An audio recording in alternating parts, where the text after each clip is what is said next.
Assalamualaikum warahmatullahi wabarakatuh. Selamat pagi anak-anakku semuanya. Baik kelas 10 IPA 1 dan IPA 2. Untuk kesempatan ini mata pelajaran yang akan kita sampaikan adalah sejarah lintas minat. Dimana untuk sejarah lintas minat nanti alokasi waktunya kalau normal nanti ada 3 jam, berhubung ini masih dalam situasi COVID, maka pelajarannya hanya 1 jam saja. Tidak menjadi masalah. Baik anak-anak, sebelumnya akan saya sampaikan, ini terkait dengan identitas dari saya. Saya mengajar sejarah lintas minat nanti di kelas 10 IPA 1 dan 10 IPA 2. Saya perkenalkan diri, nama Tri Marsudi, biasanya nanti dipanggil Pak Tri saja.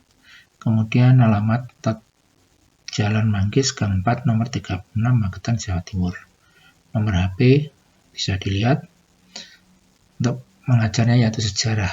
Nanti ada 2, sejarah Indonesia dan sejarah lintas minat. Untuk kali ini kalian akan menerima pelajaran sejarah lintas minat. Untuk materi sejarah lintas minat tentunya mungkin bagi Anda cukup baru, tapi ini sebenarnya merupakan pengembangan pendalaman dari materi sejarah yang mungkin dari kalian ada yang berminat untuk mempelajari secara lebih lanjut. Baik, untuk perkenalan secara saya cukup ya. Jadi sekali lagi ini identitas saya. Kemudian kita langsung masuk pada materinya.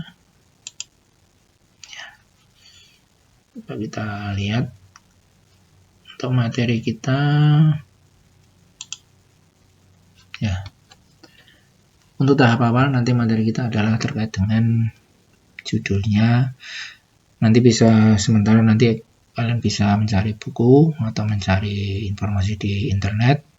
Nanti kalau ada buku akan saya berikan atau mungkin kita kirimkan berbagian saja sementara. Untuk materi yang pertama yaitu berjudul tentang konsep perubahan dan keberlanjutan dalam sejarah. Jadi nanti berhubungan dengan kehidupan manusia tentunya ya. Jadi yang akan kita bahas dulu nanti adalah konsep perubahan dulu. Apa itu konsep perubahan, apa itu perubahan, faktor apa saja dan seterusnya akan kita pelajari. Tolong nanti materi ini betul-betul dicermati ya. Nanti silahkan dicatat di buku tulis Anda masing-masing terkait dengan materi kita hari ini, terutama mengenai masalah konsep perubahan. Kita lihat konsep dasar perubahan. Konsep dasarnya di sini nanti adalah manusia sebagai pelaku utama dalam sejarah. Ini manusia. Ya. Kemudian yang akan selalu mengalami perubahan dari waktu ke waktu. Dan biasanya perubahan itu berkelanjutan atau terus menerus atau berkesinambungan. Mengapa manusia berubah? Ini nanti akan menimbulkan dampak ya. Dengan adanya perubahan dari kehidupan manusia pasti menimbulkan dampak ya.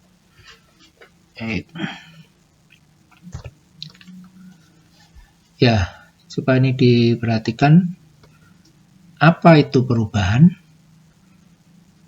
Perubahan adalah peristiwa atau kejadian yang membuat perbedaan. Ya, jadi dari situasi tertentu berubah menjadi situasi yang lebih baru. Dari yang belum ada HP, sekarang berubah menjadi ada HP. Itu kan terjadi perubahan. Itu gambarannya, contoh singkatnya aja seperti itu. Kemudian di dalam perubahan itu bisa dapat terjadi secara cepat maupun lambat. Nanti akan kita lihat perubahan secara cepat itu seperti apa, perubahan secara lambat itu seperti apa. Ya, kita lihat nanti bisa saling, dari kalian semua bisa saling merenungkan. Berarti saya bisa memberikan contohnya ya. Nanti saya harapkan begitu. Kita lihat Sekarang contoh perubahan secara cepat. Perubahan secara cepat, ini contohnya ketika kota Hiroshima dan Nagasaki dibom oleh Amerika Serikat pada tanggal 6 dan 9 Agustus. Jadi perubahannya itu cepat. Mengapa cepat? Karena Amerika Serikat itu secara tiba-tiba menjatuhkan bom atom. Dan secara cepat pula otomatis Jepang langsung menyerah tanpa syarat kepada sekutu. Anda lihat di sini. 6, 9. Bom dijatuhkan, kurang lebih 6 hari berikutnya Jepang menyerah. Jadi sebelumnya Jepang itu menjadi penguasa, Jepang belum menyerah, ketika ada bom, akhirnya apa?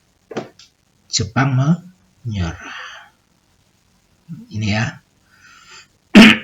Tolong ini perhatikan perubahan secara cepat. Saya harapkan nanti Anda bisa memberikan contoh. Kemudian perubahan terjadi secara lambat. Ini contohnya, yaitu penerapan politik balas budi atau politik Hindia Belanda yang mendorong kebangkitan nasional pada awal abad 20. Jadi waktu itu pemerintah Belanda menerapkan politik balas budi pada kita, yaitu dengan mendirikan salah satunya bidang pendidikan. Akhirnya bangsa kita meskipun secara lambat dari yang semula tidak sekolah, akhirnya bisa sekolah, dari semula yang tidak bisa membaca, secara lambat tapi pasti akhirnya pola pikirnya berubah sehingga memunculkan apa? Rasa nasionalisme hingga munculnya kebangkitan nasional. Jadi kebangkitan nasional itu tidak seketika langsung dengan cepat tahu-tahu mempunyai rasa nasionalisme, itu tidak.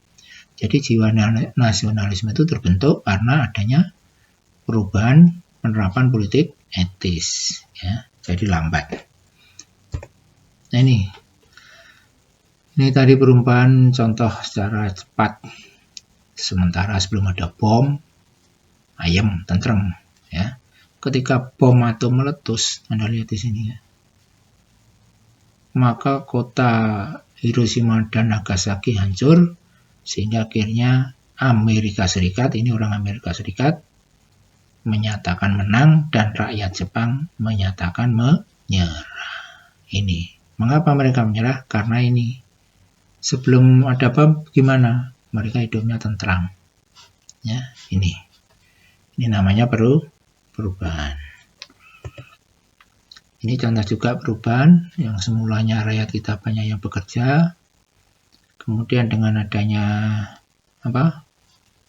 penderitaan semacam ini, akhirnya muncullah proklamasi yang mengakibatkan bangsa kita berubah menjadi merdeka.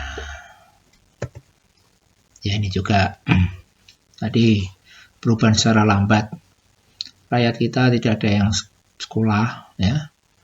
Mereka disuruh bekerja manut, akhirnya mereka sebagian ada yang bisa bersekolah. Ini tidak tahu, ada yang manjat pohon, ini apa ini? Ya.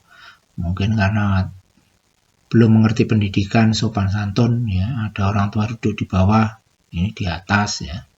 Kemudian mengenyam pendidikan dengan adanya Belanda memberikan pelajaran, ya, seperti kalian sekolah. Kemudian mereka ini ada yang pintar. Nah, tokoh-tokoh nasionalisme mereka yang pernah bersekolah di sini akhirnya menjadi tokoh-tokoh pergerakan nasional. Ini sebelumnya belum pernah sekolah nih ya, kemudian sekolah, pinter, ya. Itu. Kemudian berikutnya adalah faktor-faktor perubahan. Manusia bisa berubah karena faktor intern. Perubahan penduduk, adanya penemuan baru, adanya konflik atau pertempuran, dan pemberontakan. Ya. Penduduk makin lama makin padat, pasti akan mengalami perubahan. Dari semula masyarakatnya tentram, kemudian banyak pencurian, karena tambah jumlah penduduk. Kota-kota besar itu contohnya.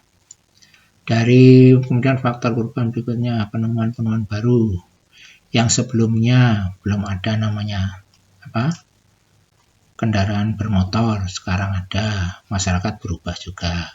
belum ada HP, sekarang ada HP. Kemudian kalau ada konflik atau pemberontakan, ini juga nanti masyarakat akan berubah. Mudah-mudahan negara kita tidak ada namanya konflik dan pemberontakan. Kemudian faktor dari luar, kalau ini dari dalam ya, dari dalam masyarakat, faktor dari alam, masyarakat bisa berubah ketika ada faktor alam. Gempa bumi, banjir, tiba-tiba kan itu. Kemudian ada peperangan dari luar, dan pengaruh kebudayaan dari negara lain ya.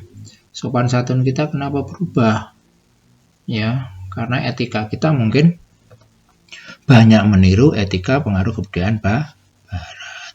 Jadi sopan santun dan lain sebagainya. Kenapa anak sekarang itu jarang bisa berbahasa Jawa?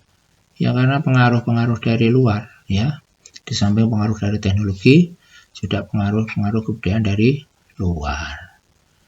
Ya, saya rasa seperti itu sementara untuk materi kita. Mudah-mudahan bisa dipahami dan sementara ini dicatat ya materi-materi yang ada di dalam PowerPoint. Nanti akan kita bahas lebih lanjut. Sementara seperti itu. Terima kasih. Mohon maaf. Assalamualaikum warahmatullahi wabarakatuh.